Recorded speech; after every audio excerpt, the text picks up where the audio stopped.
तीन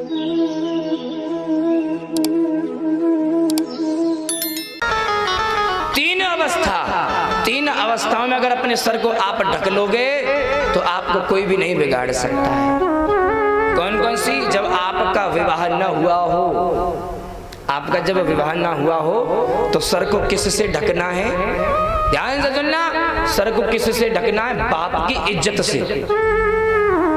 सर पर अपने बाप की इज्जत को रख लेना और सोचना, अगर मैं कहीं खड़ा होकर के कुछ खाऊंगा पीऊंगा मस्त मजे करूंगा तो लोग क्या कहेंगे? मेरे पिता की समाज में कितनी इज्जत है, तो लोग क्या कहेंगे? अरे ये तो फलाने का पुत्र है, ये ऐसा पुत्र है, ये या खड़ा होकर के क्या खा रहा है, क्या पी रहा है। तो जब तक विवाह ना हुआ हो तब तक अपने पिता की इज्जत को अपने सर को रखिए, अपने पिता की इज्जत से अपने सर को ढक लीजिए, कभी भी नहीं बिगड़ोगे। दूसरी अवस्था है जब आपका विवाह हो जाए, छोटे छोटे बच्चे आपके घर में खेलने लगे कूदने लगे, तो अपने उन बच्चों को बड़े मान करके उनको अपने सर पर रख लेना, उनको अपने सर पर रखो। क्यों?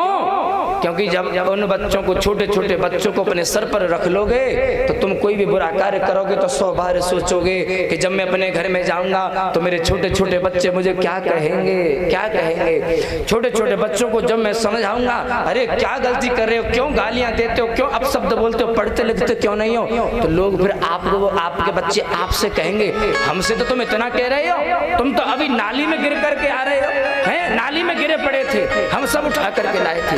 क्या आपके बच्चे आपकी बात समझेंगे? कल आप ही नहीं समझेंगे। जब आप गृहस्थ जीवन में आ जाओ तो अपने छोटे छोटे बच्चों को अपने सर पर रखना प्रारंभ कर दो, जीवन में कोई भी कुसंग आपको बिगाड़ नहीं सकता।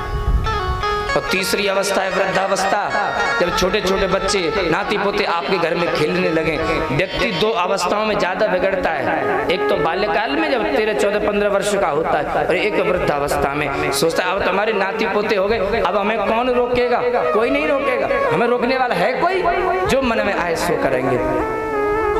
जब वृद्धावस्था हो तब सर पर क्या रखना है? तब सर पर आपको अपने गुरुदेव को रखना है, गुरु को रखना है। विचार करना है, अगर हम अब कुसंग में पढ़ेंगे, अपराध करेंगे तो गुरु क्या सोचेंगे? लोग क्या कहेंगे? ये उनका चेला है, हमारे गुरु की बदनामी होगी।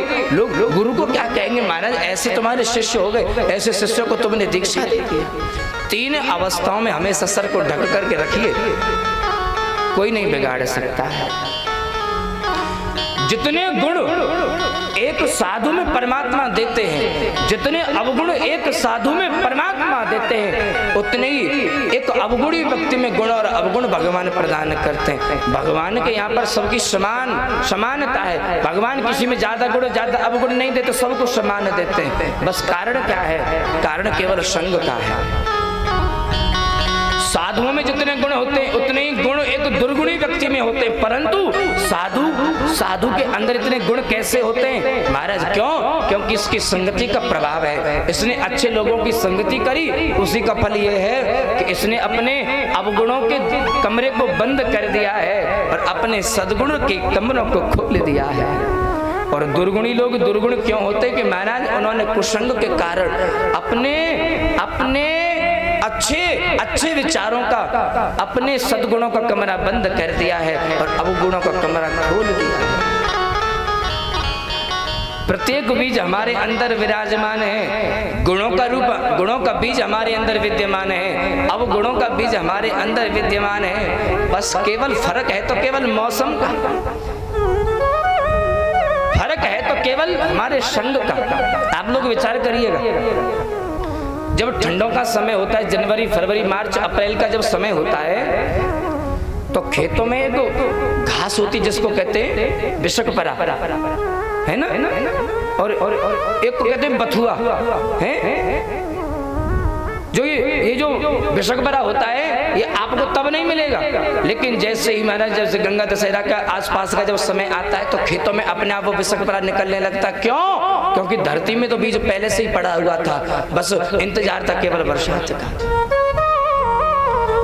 आप मार्च अप्रैल के समय में आप आप सड़कों के किनारे देखोगे जितनी भी घास खड़ी होती है सब सूख जाती है, सब मर जाती है, आपको कहीं भी घास दिखने को नहीं मिलेगी। लेकिन जैसे बरसात का समय आएगा कितनी बड़ी बड़ी घास आपको दिखने को मिलेगी। जमीन में तो घास का बीज पहले से है, उसने तो धारण कर रखा है, लेकिन जैसे बरसात होने लगती है घास उगने लगती है। ठीक उसी प्रकार गुणों के अवगुणों के बीज तो हमारे अंदर हैं, बस इंतजार है तो केवल मौसम का, इंतजार है तो केवल संग का, इंतजार है तो केवल सर ढकने का, हमारा कल्याण हो जाएगा। जीवन में सत्संग गुणों को लेकर के आता है, बोलना पड़ेगा। इसीलिए चाहिए कि केवल कभी भी दूसरे की बुराइयों को न देखें, कभी भी अपशब्द न कहें। छोटा सा जीवन है, जीवन को सुधारो।